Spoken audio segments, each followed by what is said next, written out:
Apakah hasil survei mempengaruhi langkah Kaisang untuk maju di Jawa Tengah? Bagaimana strategi PDIP mempertahankan kandang banteng lewat pencalonan Gubernur Jawa Tengah? Kita akan bahas bersama Dede Prayudi, politisi PSI. Mas Uki, selamat malam. Ya, selamat malam Mbak Livi. Ada juga Seno Bagaskara, politisi PDIP. Mas Seno, selamat malam. Malam Mbak Livi, semuanya selamat malam. Malam dan juga Vincentius Gitiarko. Mas Vincent, saya ke Mas Uki dulu ya. Selamat malam. Ya, Mas Uki, jadi hasil survei unggul di Jateng, respon Kaisang apa? ya itu tadi ya. Tentunya semuanya itu kami rekam terus ya. Kami terus memonitor survei-survei yang bermunculan belakangan ini ya. Dan monitoring ini belum akan selesai ya sampai dengan nanti kalau nggak pertengahan ya, bahkan sampai dengan paruh kedua dari bulan Agustus mendekati tanggal pendaftaran. Begitu. Jadi begini, Pak, salah satu kriteria ya yang ditetapkan oleh Mas Kaisang, oleh PSI secara kelembagaan untuk mengusung calon, baik itu Mas Kaisang sendiri atau yang lain, itu adalah akseptabilitas dari si calon kepala daerah tersebut. Nah, ini kan indikatornya adalah elektabilitas di survei-survei yang kami anggap kredibel, gitu ya, yang terdaftar di Persepi misalnya. Dan Litbang Kompas adalah salah satu yang kami anggap juga sangat-sangat kredibel. Dan uh, bahwa kemudian Mas Kaisang menurut Litbang Kompas itu cukup rendah di Jakarta, ini tidak membuat sekonyong-konyong kami memutuskan Mas Kaisang tidak akan maju di Jakarta. Ya. Bahwa kemudian survei Mas Kaisang yang paling tinggi di Jawa Tengah ini juga tidak sekonyong-konyong membuat kami memutuskan Mas Kaisang akan maju di Jawa Tengah. Jadi semuanya masih berproses, apalagi di internal PSI sendiri yang baru menyetor nama-nama yang dijaring dari bawah itu baru di Jakarta. Jadi 6 kabupaten kota ya DPD PSI dari Jakarta Utara, Timur Barat, Pusat hingga ke Kepulauan Seribu itu sudah menyetor masing-masing 5 sampai 6 nama ke PSI Provinsi DKI Jakarta ya atau DKJ. Sementara di Jawa Tengah ini plenonya belum selesai, masih berproses. Jadi selain kami melihat keluar ya opini publik ya melalui survei-survei yang kredibel tadi, kami juga melihat ke internal kami dan ini sekarang sedang berproses. Oke. Jadi tentu saja survei-survei ini menjadi bahan pertimbangan Mbak Livi dan sampai dengan saat ini kami masih menunggu sampai dengan proses di internal selesai dan survei yang kami lihat itu bukan hanya kedudukan saat ini Mbak Livi, tapi juga trennya. Jadi bisa saja trennya tinggi ya, tapi menunjukkan penurunan dari waktu ke waktu. Nah, ini juga kami perhatikan. Atau Baik. yang sekarang rendah tapi juga menunjukkan kenaikan dari waktu ke waktu dan ini juga kita perhatikan karena kan sampai dengan hari ini tanggal pendaftaran itu masih ada kurang lebih 40 hari dan Oke. kami ingin menggunakan waktu tersisa sebaik mungkin. 40 hari kalau PSI surveinya Kaisang oke lah di Jawa Tengah. Lalu apa kabar dengan PDIP Mas Seno? Kandang banteng Ya. nih. Ya, terima kasih Mbak Livi. Jadi kita tentu mencermati semua dinamika, usulan, masukan, termasuk hasil-hasil survei yang bermunculan. Tapi kalau merujuk pada hasil survei per hari ini tentu masih terlalu dini untuk menyimpulkan apakah akan memiliki kepastian kemenangan atau tidak. Karena berbagai survei yang muncul kan juga deviasi nama-namanya juga terus berubah. Artinya ada satu survei yang misalnya mengatakan ada yang di top 10-nya itu berubah-ubah. Elektabilitasnya namanya masih sangat dinamis hari ini. Tapi kami yakin bahwa itu juga tidak terlepas dari faktor popularitas. Bagaimanapun dengan elektabilitas tersebut, popularitas misalnya nama-nama yang di atas Mas Kaisang, Mbak Lutfi itu kan menunjukkan popularitas yang sangat tinggi. Artinya sudah ada banyak masyarakat Jawa Tengah yang mengenal nama-nama itu. Tapi kader Jawa Tengah, kader PDIP Jawa Tengah harusnya juga masuk dalam top 3 paling tidak, Mas Seno? Ya, artinya dalam metode saintifik yang kami baca di survei tersebut, kalau dibandingkan misalnya dengan nama-nama yang lain, masih banyak masyarakat Jawa Tengah yang masih belum mengerti bahwa besok itu benar-benar akan ada pilkada di tanggal sekian, bahwa itu akan terjadi pilkada lagi, dan bahwa nama-nama yang maju semua juga belum pasti, sehingga pasti faktor popularitas menjadi penting. Oke, artinya gini Mas Seno, maaf saya potong. Kalau dari hasil survei Litbang Kompas tidak ada kader PDIP yang paling tidak masuk ke 3 besar, begitu artinya ini nggak jadi ancaman buat PDIP? Enggak, artinya begini, persoalannya hingga hari ini kami sampai sekarang masih belum menentukan secara definitif calon gubernur kami. Artinya mesin politik yang bekerja, entah itu dari mana saja, yang kemarin sudah ikut bekerja pada saat pileg, dan kita mendapatkan kehormatan untuk memenangkan pileg kembali, itu belum kemudian memanaskan mesin untuk satu nama tertentu. Karena kami merasa bahwa di Jawa Tengah ini harus ada kristalisasi aspirasi dulu. yang dibutuhkan oleh masyarakat Jawa Tengah seperti apa, problem-problemnya apa saja. Nah, Kompas mulai menjawab, memberikan jawaban apa yang harus dijawab. Sehingga kemudian masyarakat akan bisa kelihatan mana yang dibutuhkan. Oke. Baru kita cocokkan dengan calon yang kita usung. Nah, masalahnya nama-nama yang kita usung ini kan memang nama-nama yang punya kredibilitas dan kompetensi yang cukup untuk bicara menjabat sebagai gubernur. Artinya track record pengalamannya di kepemimpinan pemerintahan ini sudah mencukupi. Mas Hendy misalnya wali kota Semarang 2 periode, sekarang kepala LKPP, di eksekutif sangat mumpuni. Kemudian ada nama misalnya yang kita munculkan dari bawah, ada Pak Andika Perkasa, mantan Panglima TNI, yang secara manajerial kepemimpinan tentara, militer sangat mumpuni. Nama Mas Bambang Pacul masuk misalnya, itu juga sangat ikonik di legislatif. Nah, nama-nama ini adalah bentuk cerminan kami ingin bertanggung jawab terhadap kepemimpinan jalannya birokrasi dan pemerintahan di Jawa Tengah. Tapi nama-nama tersebut nggak masuk ke top survei, nggak apa-apa, Mas Eno? Nggak masalah buat kami pada saat di periode saat ini, di pemilu itu bukan siapa cepat dia dapat. Oke. Tapi memang butuh kematangan berpikir, dialektika, diskursus yang sifatnya diskursus publik, bukan sekedar diskursus elit, dan itu memang butuh waktu untuk sampai ke tahapan itu. Saya ke Mas Vincent ya, Mas Vincent, jadi apa yang membuat nama Kaesang itu bisa masuk ke puncak top of mind Cagup Jateng dari para responden? Ya, kalau membaca hasil survei ini ya, kami memang mau tidak mau melihat adanya faktor Jokowi yang cukup kuat di Jawa Tengah, gitu, termasuk untuk nantinya pemilihan gubernur, gitu. Artinya kalau kita lihat ya, untuk sementara top of mind-nya itu kan selain Kaesang kan juga ada Ahmad Lutfi, dan walaupun tidak ada atau belum ada secara eksplisit dukungan dari Presiden Jokowi terhadap tokoh-tokoh ini, tapi toh dari beberapa narasi yang muncul, dari beberapa simbol yang mungkin juga sudah tampak gitu ya, memang ternyata untuk sementara pengaruh Jokowi ini tampak kuat begitu, Mbak Livi ya. Oke, Mas Vincent, tapi gini, Jateng itu kan identik dengan kandang banteng, tapi kenapa tidak nampak ada kader internal PDIP yang kemudian masuk ke dalam top survei temuan Litbang?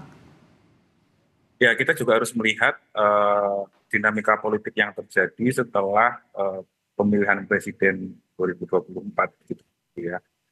Artinya ketika memang ada dinamika politik antara Jokowi dengan PDIP dalam Pilpres kemarin, ternyata memang efek itu juga dirasakan dalam menyambut pilkada nanti begitu.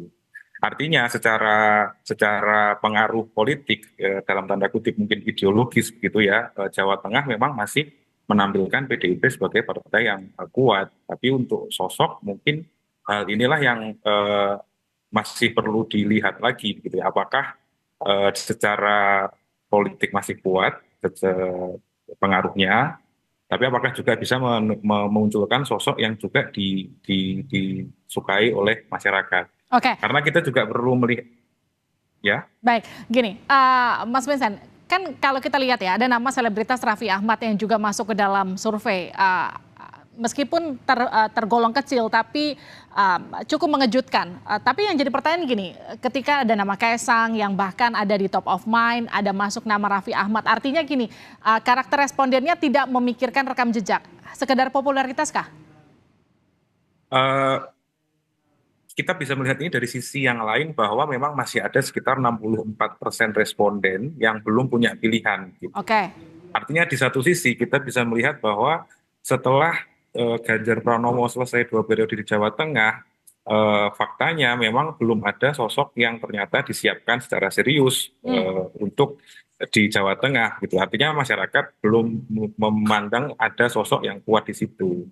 Tapi yang kedua juga kita melihat kalau memang faktor Jokowi ini kuat gitu ya, dan juga faktor PDIP kuat, gitu, bisa jadi masyarakat yang belum memilih ini juga menunjukkan istilahnya menunggu gitu ya, siapa sih sebenarnya yang akan didukung oleh Jokowi, siapa sih sebenarnya yang akan didukung oleh PDIP atau poros politik yang lain gitu. Nah, munculnya nama Raffi Ahmad itu sebenarnya bisa juga dibaca, atau beberapa nama yang populer itu dibaca dalam konteks bahwa dalam kekosongan tokoh ini gitu ya, masyarakat akhirnya ya sementara gitu ya memandang bahwa yang populer saja. Oke, artinya 64% gap masyarakat atau responden yang belum menentukan ini karena memang tidak punya banyak pilihan yang tersedia di Jawa Tengah untuk kemudian mereka usung begitu atau mereka pilih. Iya, kita bisa melihat begitu karena sampai hari ini ya, ketika kita merilis hasil survei dari wilayah lain di Jawa misalnya, memang kan apa istilahnya, elektabilitas dari tokoh yang di Jawa Tengah inilah yang relatif lebih kecil gitu ya dibandingkan misalnya Oke. wilayah lain. Ya memang situasi itu yang mungkin masih terjadi sampai saat ini di Jawa Tengah. Nah, saya ke Mas Uki. Mas Uki, jadi Yap.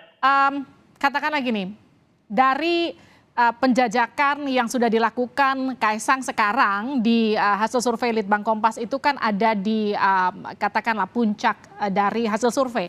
Tapi kemudian apa yang penjajakan sudah dilakukan PSI dengan partai politik lain untuk kemudian menetapkan siapa yang akan diusung di Jawa Tengah? Sudah sampai sana belum pembicaraannya?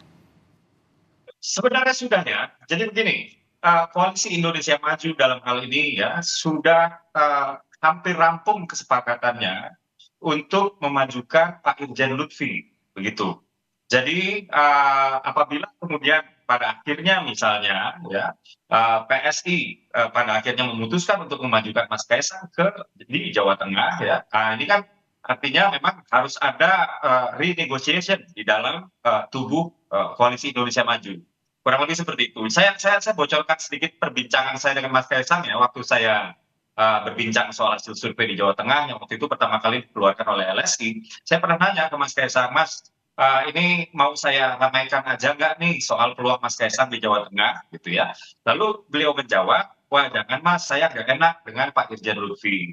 Sementara kesepakatan di KIP ini memang sudah hampir rampung. Saya katakan hampir rampung karena di dalam politik itu kan sebelum sampai dengan tanggal terakhir, hari terakhir, kita harus tetap menyediakan ruang ya untuk kemungkinan perubahan atau ketidakpastian itu selalu ada karena dinamikanya begitu cair sekali belakangan ini. Apalagi kita melihat tadi di survei tersebut ya, itu hanya 7% walaupun paling atas ya, akan tetapi angkanya angka kecil gitu Mbak Livi, sehingga kita masih mencermati terus survei-survei kredibel ya, kita melihat trennya ya, termasuk dari Litbang Kompas, termasuk SMRC atau LSI atau indikator dan lain-lain. Dan acuan kita nggak hanya dengan perolehan saat ini karena masih sangat mentah sekali ya elektabilitas saat ini untuk kita jadikan sebagai acuan Oke. untuk pembuatan keputusan. Kalau gitu gini pertanyaannya, kalau tadi Anda katakan Kim sudah hampir pasti dengan Irjen Lutfi, siapa wakilnya? Nah ini belum pernah dibahas Mbak Livi. Jadi hingga dengan saat ini memang Kim itu sudah hampir pasti dengan Irjen Lutfi, betul. Tapi soal wakil ini belum pernah dibahas sama sekali. Oke, saya ke Mas Seno. Mas Seno, kalau Kim sudah hampir pasti dengan Irjen Lutfi, siapa yang kemudian akan dimajukan PDIP? Adakah kemudian kan beberapa pilihannya? Ya, kita belum ada keputusan yang definitif juga. Tapi kan kalau dari nama-nama yang muncul, saya rasa sudah ada banyak yang mengerucutkan nama-nama itu. Jadi misalnya yang muncul di media ada Mas Sengkar Priadi, ada Pak Andika Perkasa, termasuk ada Mas Bambang Pacul. Itu nama-nama itu terus kita godok. Sembari kita terus melihat nama-nama dari internal yang lain yang mungkin dapat menjawab persoalan di Jawa Tengah. Bagaimanapun ikatan atau bonding Jawa Tengah dengan PDI Perjuangan ini kan cukup panjang, Pak. Artinya kami banyak berinteraksi di sana, kami banyak kemudian melahirkan pemimpin daerah yang usianya relatif muda di sana, sehingga tentu kami membutuhkan waktu untuk menjernihkan ini semua, mana yang kemudian akan menjadi pilihan terbaik untuk masyarakat Jawa Tengah. Saya sepakat tadi bahwa hasil survei maupun pembacaan yang kita lakukan hari ini, itu memang pasti saya yakin sifatnya baru sementara ini. Ini akan ada dinamika, ada perkembangan-perkembangan diskusi, sehingga nanti akan semakin matang apa yang menjadi pilihan terbaik. Oke. Saya rasa posisi kami di situ. Kalau Kim sudah punya nama yang hampir pasti, PDIP masih belum ada satu nama yang kemudian bisa dikatakan akan mengisi posisi cagup di Jawa Tengah. Tidak khawatirkah PDIP kemudian kandang banteng ini akan tergeser? Ya, kami yakin bahwa kekuatan persatuan dengan rakyat itu yang utama. Artinya kami memang terbiasa dengan berbagai skenario, kami disiapkan untuk menghadapi berbagai skenario, tapi fakta elektoralnya di dalam pemilu legislatif yang lalu, sebagai partai politik kami dipercaya untuk memenangkan kembali pileg. Artinya ini menjadi satu kepercayaan bahwa masyarakat masih memiliki ikatan yang dekat dengan PDI Perjuangan. Mesin politik ini akan berjuang, dan komunikasi politik dengan berbagai partai lain pun sampai hari ini masih terus kami lakukan dalam konteks Jawa Tengah. Masih ada waktu 40 hari, politik itu cair dan juga dinamis. Kita nantikan nanti siapa yang akhirnya akan mengisi posisi cagup di Jawa Tengah dari Kim, dari PSI, dari PDIP. Kita juga nantikan hasil survei terkini dari Litbang Kompas nanti yang terbaru akan seperti apa. Terima kasih sudah bergabung di Sapa Indonesia Malam, Mas Uki, Mas Eno, Mas Vincent. Ya, Sehat-sehat selalu. Mbak Livi.